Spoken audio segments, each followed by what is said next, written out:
अस्सलाम वालेकुम दोस्तों, मेरा नाम है साहिल और आप देख रहे हैं इस्लामिक नेम चैनल। फ्रेंड्स, आज हम बात करेंगे ज़ुबैर नाम के बारे में। ज़ुबैर नाम का मतलब होता है मज़बूत यानी स्ट्रॉन्ग। तो जिनका नाम ज़ुबैर होता है उनके लिए हर महीने की 3, 12 और 21 यानी 3, 12 और 21 ये 3 डेट्स लकी और अच्छी होती हैं। अगर बात करें इनके लकी डे यानी लकी दिन की, तो लकी दिन इनके लिए सबसे बेस्ट रहेगा जुमरात यानी थर्सडे। जुमरात का दिन इनके लिए बहुत अच्छा दिन है। अगर बात करते हैं इनके लकी कलर की, तो लकी कलर में इनको ऑरेंज कलर यानी नारंगी कलर और पीला यानी येलो कलर, ये 2 कलर इनके लिए अच्छे और सूटेबल कलर हैं। अगर बात करते हैं इनके लकी स्टोन की, तो लकी स्टोन में इनको पुखराज यूज़ करना चाहिए। पुखराज यानी वाइट कलर का एक स्टोन होता है, इनके लिए इंशाल्लाह बहुत बेहतर रहेगा। अगर बात करते हैं इनके लकी नंबर की, तो लकी नंबर है इनका 3 यानी 3 नंबर इनका लकी नंबर है। तो ये थी ज़ुबैर नाम की शॉर्ट डिटेल। अगर ये वीडियो आपको अच्छी लगी हो तो इसको लाइक करें, शेयर करें, हमारे चैनल को सब्सक्राइब करें। यहाँ पर हम आपको आपके नाम के बारे में ऐसे ही शॉर्ट में जानकारी देते हैं।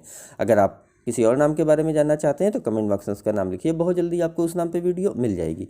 अगर आप अपने नाम के बारे में और डिटेल के साथ जानकारी हासिल करना चाहते हैं तो इसके लिए इस वीडियो की डिस्क्रिप्शन में आपको एक लिंक मिलेगा, उस वीडियो को देखिए। वहाँ पे आपको जानकारी मिल जाएगी कि कैसे आप अपने नाम के बारे में और डिटेल के साथ जानकारी हासिल कर सकते हैं। तो जाइए उस वीडियो को चेक करिए। और आज की वीडियो में इतना ही, मिलते हैं आपसे।